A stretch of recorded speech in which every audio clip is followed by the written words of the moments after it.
Recently, Supreme Court allowed withdrawal of life supporting system to a 32-year-old Harish Rana. So this is the first passive euthanasia case in the country. So అసలు యుథనేషియా అంటే ఏంటి, ఇందులో active యుథనేషియా అంటే ఏంటి, passive యుథనేషియా అంటే ఏంటి, అసలు ఈ జడ్జిమెంట్ యొక్క ఇంపార్టెన్స్ ఏంటి అండ్ ఈ హరీష్ రాణా కేసు ఏంటో ఈ వీడియోలో చూద్దాం. డీటెయిల్స్ లోకి వెళ్తే హరీష్ రాణా అనే వ్యక్తి వాళ్ళ హౌస్ 4th ఫ్లోర్ నుంచి కింద పడిపోయి హెడ్ ఇంజరీ అవ్వడం వల్ల హాస్పిటల్లో జాయిన్ అయ్యారు అండ్ అతను 100% డిసేబిలిటీ అయిపోయారు. పాస్ట్ 12 years గా ఆయన వెజిటేటివ్ స్టేట్ లోనే ఉన్నారు. అంటే అతనికి ప్రాపర్ మెడికల్ ట్రీట్మెంట్ ఉంటేనే అతని యొక్క లైఫ్ అనేది కంటిన్యూ అవుతూ ఉంటుంది. బ్రీతింగ్ కానీ, ఫీడింగ్ కానీ, డైలీ కేర్ కానీ, లైఫ్ సపోర్టింగ్ సిస్టమ్ అనేది కంపల్సరీగా అతనికి ఉండాల్సిందే. ఈ 12 years గా వాళ్ళ ఫ్యామిలీ ఫైనాన్షియల్ గాను, ఎమోషనల్ గాను, ఫిజికల్ గాను, మెంటల్ గాను ఎక్స్‌హాస్ట్ అయిపోయారు. So they applied for passive euthanasia. Supreme court judge justice JB Pardiwala గారు యాక్టివ్ యుథనేషియాకి, ప్యాసివ్ యుథనేషియాకి అండ్ వాటి యొక్క లీగాలిటీ స్టేటస్ గురించి క్లియర్ కట్ డిస్టింక్షన్ అనేది ఇచ్చారు. ఫర్ ఎగ్జాంపుల్, ఒక పర్సన్ కి ఒక డిసీజ్ వచ్చింది, ఎంత మెడికల్ సపోర్ట్ ఇచ్చినప్పటికీ కూడా ఆ డిసీజ్ అనేది తన యొక్క లైఫ్ టైమ్ లో క్యూర్ అవ్వదు. సో ఇప్పుడు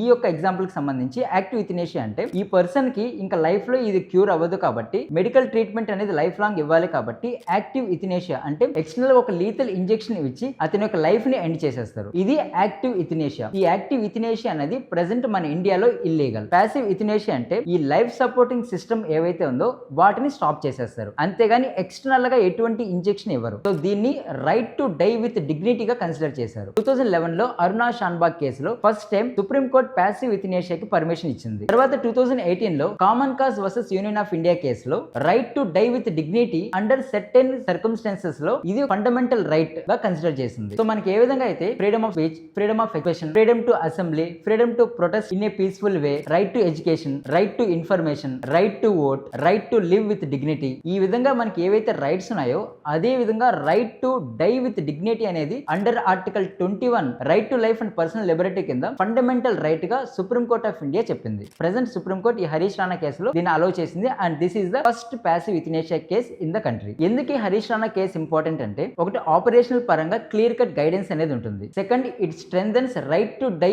with dignity. This will give legal clarity for doctor and policy implications ఏమన్నా ఉంటే వాటన్నిటిని కూడా ఈ యొక్క కేసు అనేది ఒక గైడ్ లాగా చూపిస్తుంది. సో యాక్టివ్ యుథనేషియా అనేది 100% illegal and passive euthanasia with certain strict conditions తో ప్యాసివ్ యుథనేషియాని ఇండియా అలౌ చేస్తుంది. Right to live with dignity కాదు, right to die with dignity is also important. ఇంకొక ఇంపార్టెంట్ వీడియోతో మళ్ళీ కలుద్దాం. అప్పటి వరకు నమస్కారం.